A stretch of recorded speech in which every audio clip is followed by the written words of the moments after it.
हर रोज, हर पल समय के सांचे में ढलती है कोई खबर।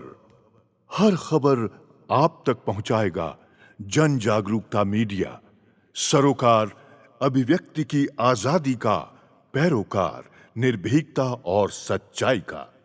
बांग्लादेश ने प्रधानमंत्री नरेंद्र मोदी की एक पोस्ट पर आपत्ति जताई है। उनके कानून मंत्री आसिफ नजरुल ने सोमवार को सोशल मीडिया पोस्ट पर लिखा, 1971 की जीत बांग्लादेश की जीत है। भारत इसमें सिर्फ एक सहयोगी था। नजरुल ने अपनी पोस्ट के साथ पीएम मोदी की पोस्ट का स्क्रीनशॉट भी लगाया है। दरअसल प्रधानमंत्री नरेंद्र मोदी ने सोमवार 16 दिसंबर को 1971 की जंग की 53वीं वर्षगांठ पर सोशल मीडिया प्लेटफॉर्म एक्स पर एक पोस्ट किया। पीएम मोदी ने जंग में शहीद हुए भारतीय सैनिकों के बलिदान को भारत की जीत में अहम बताया, लेकिन इस पोस्ट पर बांग्लादेश के कानून मंत्री आसिफ नजरुल ने नाराजगी जाहिर की।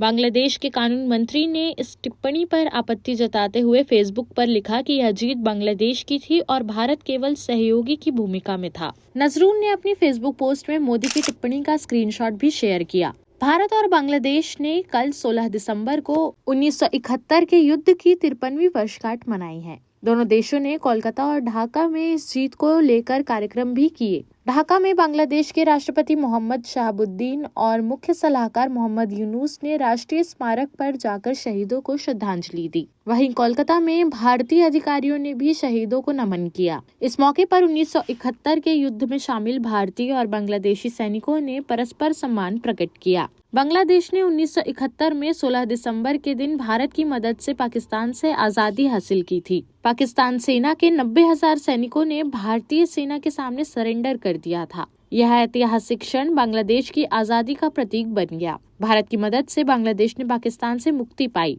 बांग्लादेश में इस दिन को विजय दिवस के रूप में मनाया जाता है। वहीं बांग्लादेश की पूर्व प्रधानमंत्री शेख हसीना ने अंतरिम सरकार के प्रमुख मोहम्मद यूनुस को फांसीवाद बताया है। बांग्लादेश के विजय दिवस से एक दिन पहले रविवार शाम को जारी बयान में हसीना ने कहा कि मोहम्मद यूनुस एक फांसीवाद सरकार का नेतृत्व कर रहे हैं। ये सरकार आजादी विरोधी और कट्टरपंथियों की समर्थक है। बता दें कि शेख हसीना के तख्ता पलट के बाद से ही बांग्लादेश और भारत के रिश्तों में तनाव देखा जा रहा है।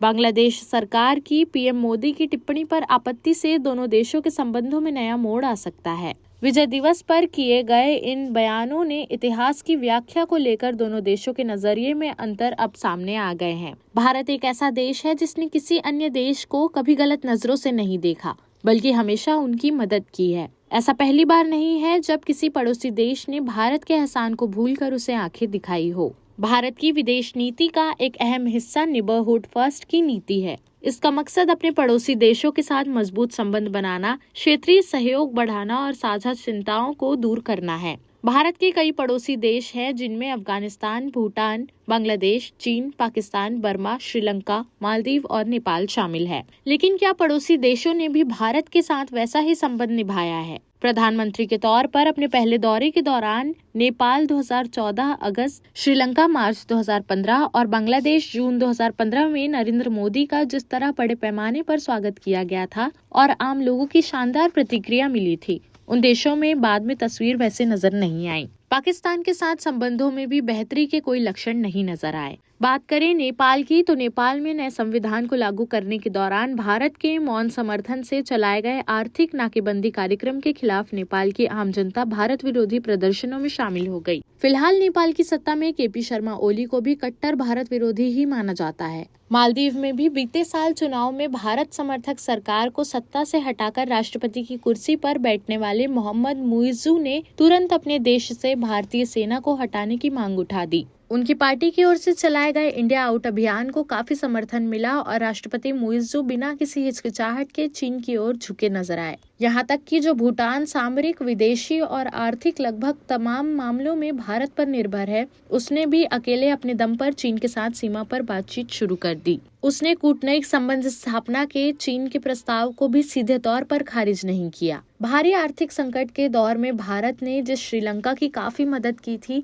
वहां की सरकार ने भी दिल्ली की टेढ़ी निगाहों को नजरअंदाज कर चीन के जासूसी जहाज को अपने बंदरगाह पर लैंडर करने की अनुमति दे दी। हालांकि श्रीलंका ने ने भारत को भरोसा दिया कि वह अपने क्षेत्र का इस्तेमाल भारत के खिलाफ किसी भी तरह से नहीं होने देगा। श्रीलंकाई राष्ट्रपति अनुरा कुमार दिसानायके ने रविवार को पीएम नरेंद्र मोदी के साथ संयुक्त बयान में कोलंबो के इस रुख को दोहराया। कोलंबो की तरफ से यह आश्वासन ऐसा समय में आया है जब चीन आक्रामक रूप से मिशन हिंद महासागर को आगे बढ़ा रहा है, जिसका लक्ष्य भारत है।